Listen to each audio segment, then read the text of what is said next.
بسم الله الرحمن الرحيم.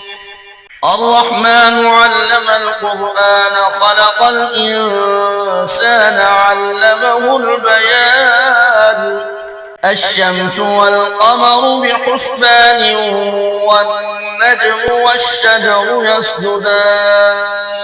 والسماء رفعها ووضع الميزان ألا تطغوا في الميزان وأقيموا الوزن بالقسط ولا تخسروا الميزان والأرض وضعها للأنام فيها فاكهة والنخل ذات الأكمام والحب ذو العصف والريحان فبأي آلاء ربكما تكذبان خلق الإنسان من صلصال كالفخار وخلق الجن من مارج من نار فبأي آلاء ربكما تكذبان رب المشرقين ورب المغربين فبأي آلاء ربكما تكذبان مرج البحرين يلتقيان بينهما برزخ لا يبغيان فبأي آلاء ربكما تكذبان يخرج منهما اللؤلؤ والمرجان فبأي آلاء ربكما تكذبان وله الجوار المنشآت في البحر كالأعلام فبأي آلاء ربكما تكذبان كل من عليها فان ويبقى وجه ربك ذو الجلال والإكرام فبأي آلاء ربكما تكذبان يسأله من في السماوات والأرض كل يوم هو في شأن فبأي آلاء ربكما تكذبان سنفرغ لكم أيها الثقلان فبأي آلاء ربكما تكذبان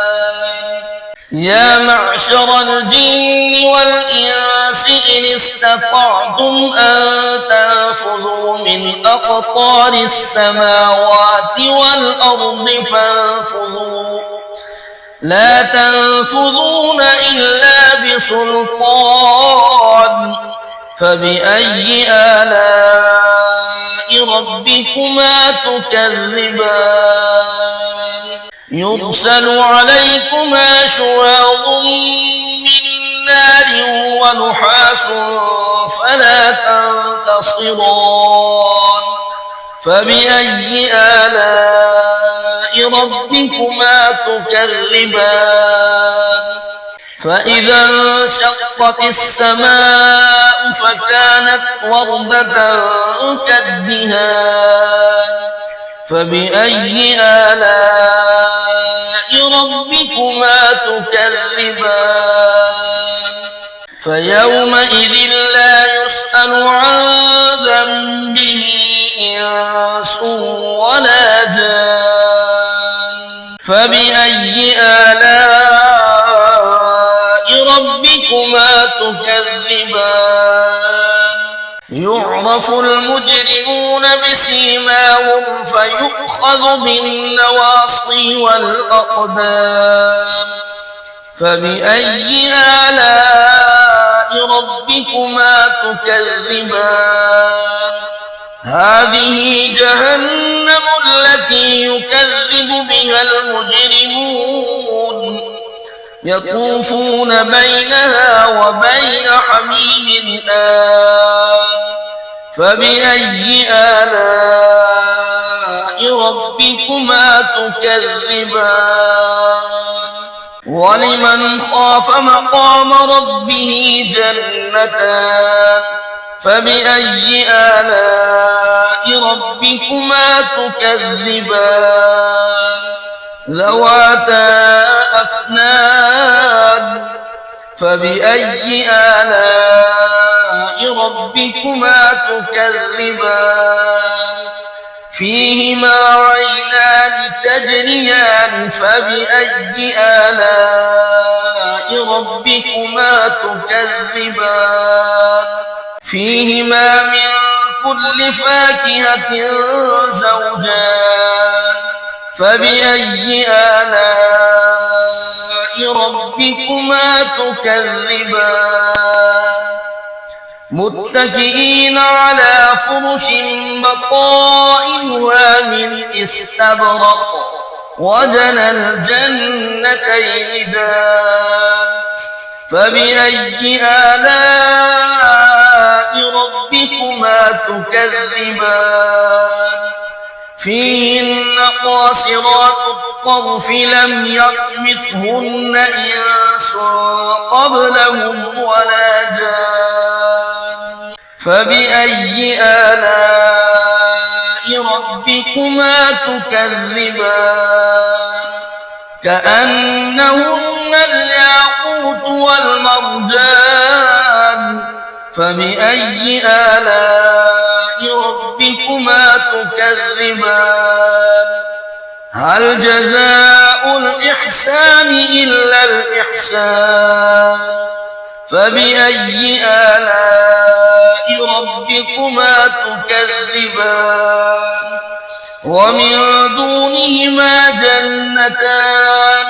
فبأي آلاء ربكما تكذبان مدهامتان فبأي آلاء ربكما تكذبان فيهما عينان نضاختان فبأي آلاء ربكما تكذبان فيهما فاكهة ونخل ورمان فبأي آلاء ربكما تكذبان فيهن خيرات حسان فبأي آلاء ربكما تكذبان حور مقصورات في الخيام فبأي آلاء ربكما تكذبان لم يطمثهن إنس قبلهم ولا جان فبأي آلاء ربكما تكذبان متكئين على رفرف خضر وعبقري حسان فبأي آلاء ربكما تكذبان تبارك اسم ربك ذي الجلال والإكرام